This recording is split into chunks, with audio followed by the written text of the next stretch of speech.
Greetings, and welcome to this Canto per Canto project discussion of Canto 6 of Paradiso. My name is Jay Cole, and I serve as Senior Advisor to the President at West Virginia University, and I also serve as a adjunct member of the faculty of the WVU Honors College, and I am a member of the Dante Society of America.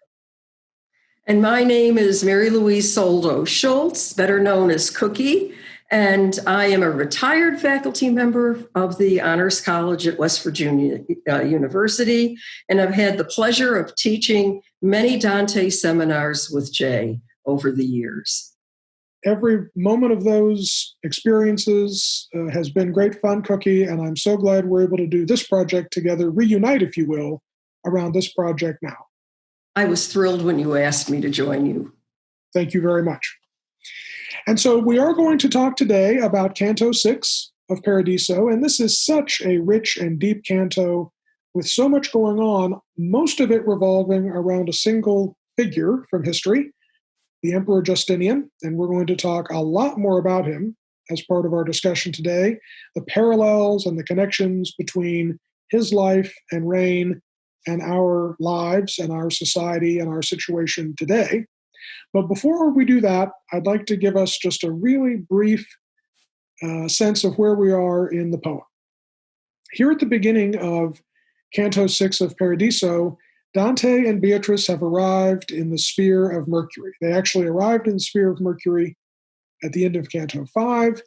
Here we're going to begin with a very extended monologue by Justinian in Canto 6.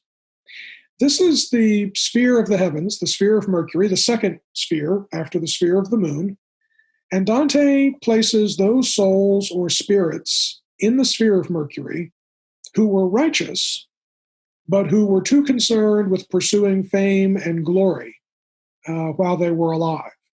Dante tells us in lines 112 through 114, Questa picciola stella si correda, di buoni spiriti che son stati attivi, perché onore e fama li succeda, which according to my trusty Mandelbaum translation, translates to, this little planet is adorned with spirits whose acts were righteous, but who acted for the honor and the fame that they would gain. So we have a sense of why we are meeting Justinian in the sphere of Mercury. One other thing I'll say about this canto really quickly, each of the 6 cantos in Inferno, in Purgatorio, in Paradiso are very political cantos. In Inferno, Canto 6, Dante talks about Florentine politics. In Purgatorio, Canto 6, Dante is talking about Italian regional politics. And here in Paradiso, Canto 6, Dante is talking about the politics of empire, as well as going back and reiterating some themes about regional and Florentine politics in his comments. So each of these cantos, 6, 6, 6, very political in nature, and we will talk about some of the political themes that this canto raises as part of our discussion. But Cookie, now that we have a little bit of background about where we are in the poem, tell us a little bit, if you would, about Justinian. In a moment, we're going to see an image of a mosaic that is found in the church of San Vitale in Ravenna, Italy, and it dates from about 547 AD. Dante would certainly have been familiar with it and other mosaic programs during his extended exile in Ravenna. Justinian is the central figure, wearing both the bejeweled crown of an emperor and a halo which communicates his divine authority. He carries a bowl with the Eucharistic bread. To his right, we see Belisarius, the Byzantine general during Justinian's reign, who was instrumental in the conquest of much of the territory that had belonged to the Roman Empire. In about 540 AD, Belisarius and his army marched on the city of Ravenna, banished the Ostrogoths, and established there the capital of the Western Roman Empire. To the right of Belisarius is a group of soldiers, one of whom is carrying a shield on which is inscribed a Chi-Rho symbol. To the left of Justinian, we see a soldier Then Maximianus, the Bishop of Ravenna, who's carrying a cross, and two ecclesiastical figures, one carrying a bejeweled Bible and the other carrying a censer. The juxtaposition of the crown and the halo, the soldier carrying the shield with the Cairo symbol, and the fact that the heads of all of the figures in this image are on the same level suggests the harmony and the unity that Justinian is promoting between church and state, and also reflect a later line in the Canto in which Justinian voices, differing voices join to sound sweet music. So do the different orders in our life render sweet harmony among these spheres. Harmony is one of our key words of Justinian. Now, facing this mosaic in the apse is one of his wife, Theodora, and her attendants. And although she's not mentioned once in Canto 6 of Paradiso, she did have a great influence on her husband and his policies. Now, what do we learn from this canto about Justinian and his policies? In just 6 tercets, Justinian tells us who he was and what he accomplished during his reign. He first identifies himself by saying, Caesar I was, Justinian I am. In life, I was a Byzantine emperor, and now here in the sphere of Mercury, I am Justinian. Then, in the third line of that same tercet, he begins to enumerate his accomplishments. This is where he announces that he took from the laws the useless and the redundant. Here, he's referring to what became known as the Justinian Code, in which he edited existing Roman laws and then added new laws. This then became the foundation of law in most Western European countries. He then goes on to discuss his theological views, in which he initially believed that Christ was solely divine, but he came to understand through discussions with Pope Agapetus that Christ was both divine and human. And finally, he refers to his general Belisarius, who was pictured in the mosaic in San Vitale, and whose task it was to restore and unify the once great Roman Empire. Now, although this is not a part of the canto, I do want to mention one other fact about Justinian and his accomplishments. He was responsible for great building programs, both in Ravenna, as we see from the mosaic, but also in Constantinople. He is responsible for the rebuilding of Hagia Sophia, that great Christian church that served as both a religious and political function, converted to a mosque, and now a museum. But this absolutely gorgeous, huge, filled with light church of Hagia Sophia, when Justinian completed it, he's purported to have exclaimed, Solomon, I have outdone thee. And I think, Jay, that might be another reason why Dante is placing Justinian in the sphere of Mercury, because he is looking for honor and glory. If that's not an example, I don't know what is. Yeah. Well, Cookie, I think that summary of Justinian's life and accomplishments is such a great way of explaining why we chose this canto and why we find it so captivating. Because there is so much to talk about as it relates to Justinian, and so many reasons why Justinian and Dante speak to us across the centuries to today. And so we'll spend the rest of our conversation talking about some of these themes, some of these timeless themes that Dante discusses and writes about and uses Justinian as his spokesperson. And I think the first one of those is this notion of good government and the importance of the rule of law. It's clear from the fact that Dante uses Justinian as, again, his only spokesperson in this entire canto. Justinian talks from beginning to end, that Dante has enormous respect for Justinian. And we actually know this for another reason. Dante introduces Justinian to us actually in Purgatorio 6, where he talks about Justinian repairing the bridle of Roman government, repairing the apparatus or the structure of Roman government, most likely a reference to the rule of law and his codification of Roman laws. That's in Purgatorio 6. Here in Paradiso 6, obviously, we get a much more extensive description of Justinian and his accomplishments. But I think one of the reasons that Justinian was so important to Dante, and one of the reasons he's important to us now, is because of this attention to and focus on the importance of good government and the rule of law. Do you think that's a fair assessment? Oh, I absolutely agree on two fronts. But first of all, I'd like to mention Theodora's wife, because she was very instrumental in promoting good government and helping Justinian to understand what she felt might be good government within the reign. And Justinian married a circus performer and an actress. That's who she was.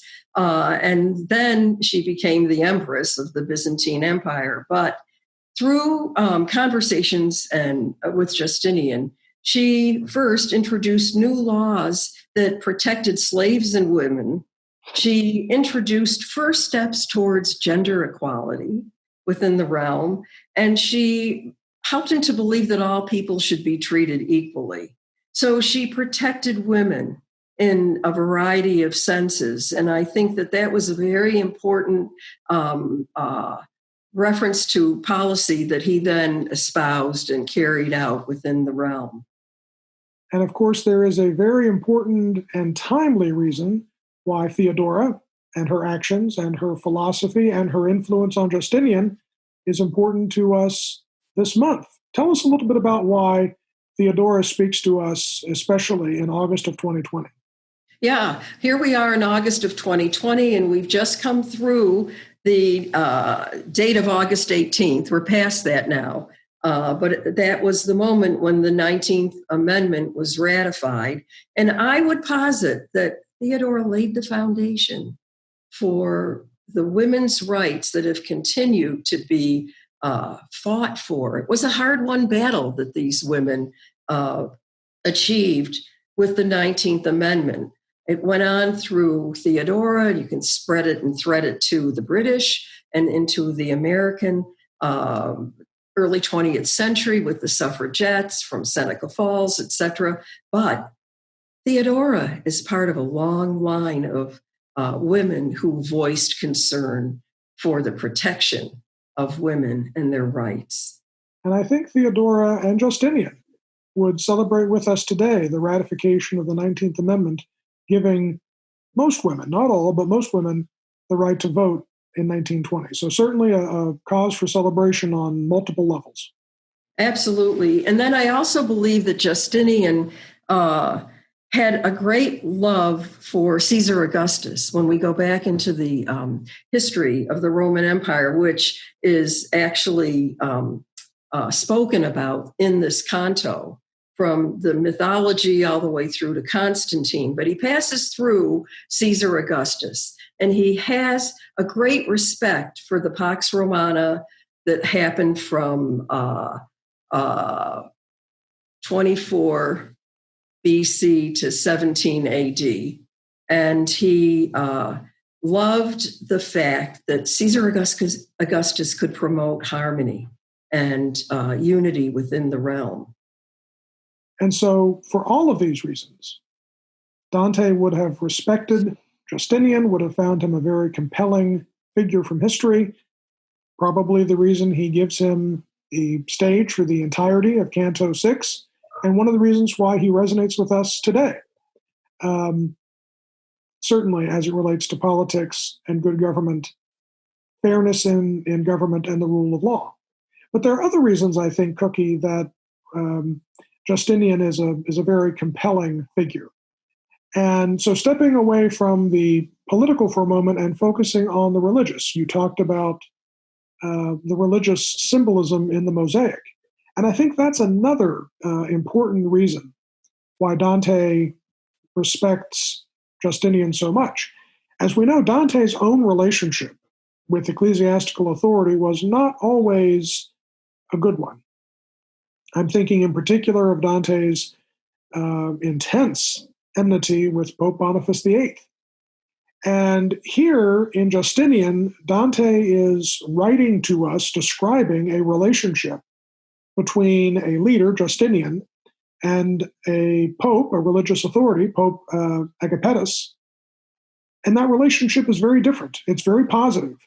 The Pope is a spiritual advisor and mentor and guide to Justinian and helps Justinian to work through what the church regarded as Justinian's fundamental heresy about the nature of Christ. And what's interesting about that discussion and that theme is that we wrestle with it today. What is Christ? And we find examples of religious authorities and experts wrestling with those questions as recently as this month. Yes, one of my favorite columns is written by Rabbi Mark Gelman. And on August 2nd, in our paper in Morgantown, West Virginia, there was a column that was entitled, "Who Was Jesus?" And here is Mark Gelman in the 21st century. And I'm quoting from him: "The question at the heart of the mystery is this question of whether Jesus was divine or human or both." And can you believe it? Here we are in the 21st century, and the rest of the column goes on to discuss what we know Justinian was grappling with from the moment of his understanding of the dual nature of Christ. So yet another reason, another way in which Dante talks to us across the centuries. Oh, yes, right into the 21st century. Indeed. Now, there are a couple of other parallels that I want to make sure we talk about in the couple of minutes we have remaining. And one of those is the plague that struck during Justinian's reign, 540, 541 to 548, 549 AD, a plague that, according to historical sources, Justinian contracted and recovered from, but obviously had to deal with as the leader of empire, in which millions of people died as a result of the plague striking when it did. We, of course, are dealing with the pandemic, the coronavirus, in our country and our world today. So another certainly less happy, fortuitous parallel, but a very striking parallel nonetheless between Justinian's time and our own. Yeah, for Justinian, the plague lasted between 540 and 549. So that was a very long, extended plague, and we hope that ours will not last that long, our Indeed. Coronavirus. And the other thing that strikes me about the discussion of the plague is that we, in 2020, in response to the pandemic, are self-quarantining, we are socially isolating, we are staying away from family and friends, staying away from work and from school and from home, or from staying at home, staying away from a lot of things outside in order to prevent the spread of the pandemic. And in a way, that's a form of exile.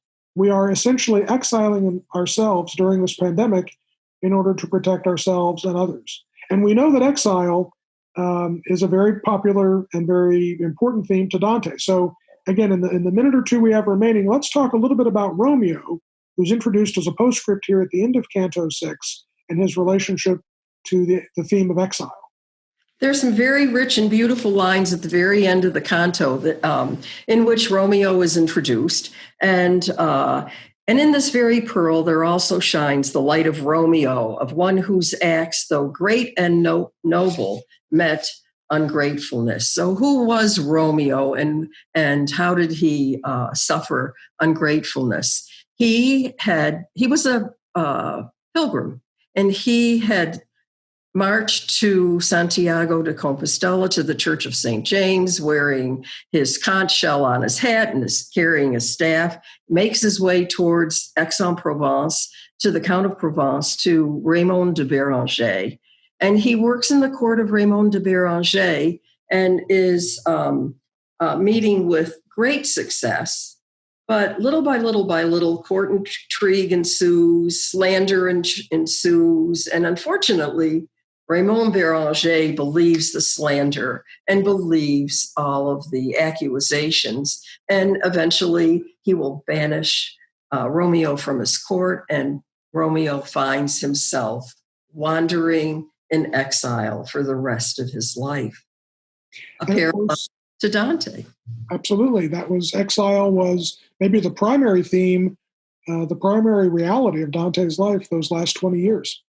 Yes, yes. So many rich and beautiful images in this canto. Indeed. Political, religious, historical. Justinian is also a great history teacher about the history of the Roman Empire. We didn't get the chance to talk about that. Parallels between the plague in Justinian's time and the coronavirus of our own. And finally, appropriately, culminating with the theme of exile, which is very important to Dante.